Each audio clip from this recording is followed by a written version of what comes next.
हर seat पे अच्छा उम्मीदवार होगा एनडीए गठबंधन का और अच्छी तरह हम लोग जीत हासिल। गरीबों के घर में अन्न, इलाज, गरीबों के माथे पे छत, गरीबों की यहाँ रोशनी पहुंचाने का काम बिना भेदभाव के किया है।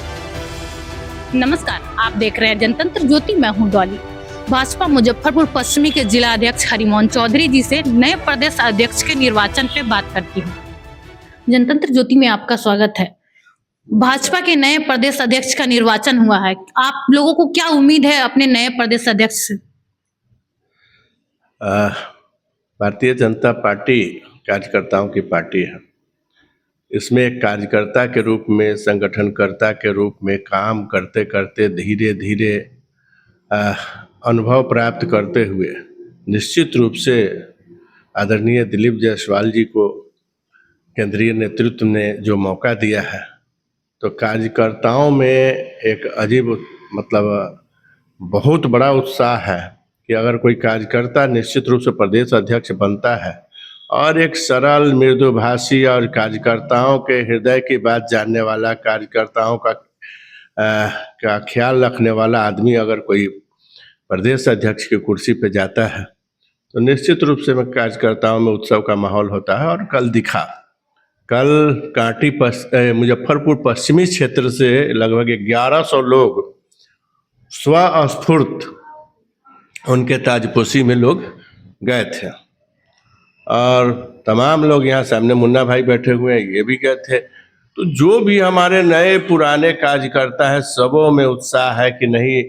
हमारा कोई प्रदेश अध्यक्ष बना है जो हमारे मन की बात को सुन सकता है, समझ सकता है। तो ये बहुत बड़ी ये एक तरह से समझिए कि भाजपा के लिए और एनडीए के लिए बहुत अच्छा संकेत है। यह वर्ष विधानसभा चुनावी वर्ष है, कैसे फतह करेंगे अपने जिलों के सभी सीटों पे? देखिए, जो आज का माहौल है, जिस तरह से आदरणीय मोदी जी के नेतृत्व में भारत की सरकार ने गरीबों के लिए, गरीबों के घर में अन्न, इलाज, गरीबों के माथे पे छत, गरीबों की यहाँ रोशनी पहुंचाने का काम बिना भेदभाव के किया है। 2005 के बाद लगातार नीतीश जी के नेतृत्व में बिहार विकास कर रहा है।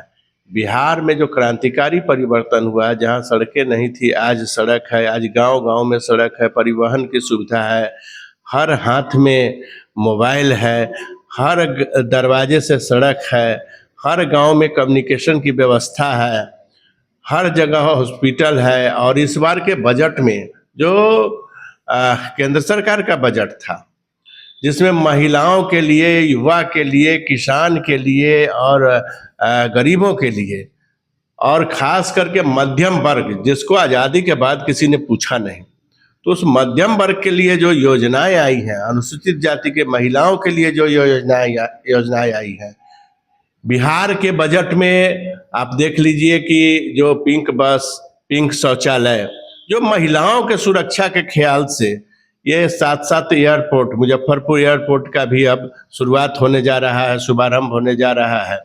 यहाँ भी अभी तो फिलहाल छोटी फ्लाइट उड़ेगी, लेकिन बाद में इसका विस्तार भी कहीं ना कहीं होगा समय के अनुसार।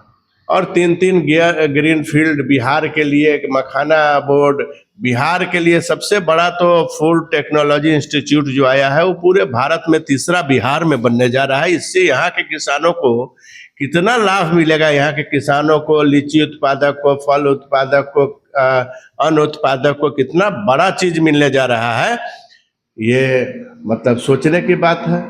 और निश्चित रूप से इसके आधार पर हम लोग विकास के आधार पर, हम लोगों का समीकरण विकास है और विकास के आधार पर जन जन में ये एनडीए के लिए लगभग हम समझते हैं कि 70 से 80% लोग स्वस्फूर्त वोटर है एनडीए के। इसलिए हम लोग को किसी सीट पर सोचने की जरूरत नहीं है।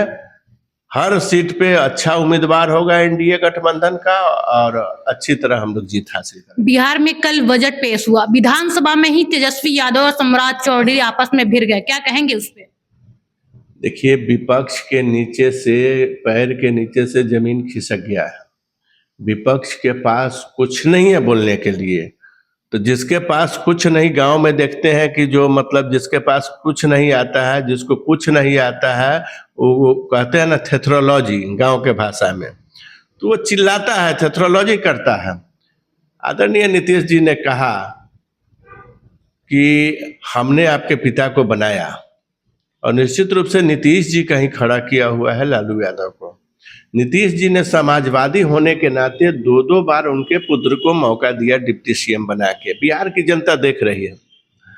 आज पहली बार जब मौका दिया तो ट्रांसफर पोस्टिंग का इतना बड़ा खेला किए कि नीतीश जी को अंततः उनसे समर्थन वापस लेना पड़ा। दूसरी बार जब मौका दिया तो ये कहते थे ना कि नौकरी देंगे, 10 लाख नौकरी देंगे, ये देंगे, वो देंगे, 10 लाख नौकरी। नौकरी की शुरुआत हुई और नौकरी के बदले पैसा हुआ ही शुरू हुआ। तो ये भ्रष्टाचार का खेल जब नीतीश जी को मालूम हुआ, तो नीतीश जी तो जीरो टॉलरेंस वाले आदमी है। आज बिहार में इतना दिन सत्ता में रहते हुए नीतीश जी एक ऐसे मुख्यमंत्री रहे जो बेदाग रहे, आज तक किसी प्रकार का दाग उन पे नहीं लगा है। तो वो जीरो टॉलरेंस वाले आदमी हैं, और निश्चित रूप से दूसरी बार भी उन्होंने समर्थन वापस लिया उनसे। तो 2-2 बार आज उनके पिता, उनके माताजी, उनके भाई, कभी उनकी बहन, कभी उनके पार्टी के लोग नीतीश जी को कहते हैं कि आ जाइए, आ जाइए। जैसे बच्चा को नहीं कहता है लोग कि चंदा मामा आरे आवा, पारे आवा, सोना के कटोरा में दूध भात ले ले आवा, अब बउआ के मुंह में गुटुक। तो बउआ जो है वो उसी भ्रष्टाचारी परिवार के हैं। वो दूध भात के बदले सोना के कटोरे गुटुक कर जाते हैं। तब नीतीश जी अब बार बार थोड़े मौका दें। नीतीश जी ने साफ कह दिया कि अब मौका हम लोग नहीं देंगे। 2 बार मौका दिया, अब हम एनडीए के साथ इंटरेक्ट है इसलिए। और आदरणीय प्रधानमंत्री ने भी कह दिया, कल आदरणीय केंद्रीय मंत्री मनोहर लाल खट्टर जी ने कह दिया कि आगामी 2025 में हम लोग नीतीश जी के नेतृत्व में एनडीए की सरकार बिहार में बनाने जा रहे हैं, और ये सरकार बनना तय है।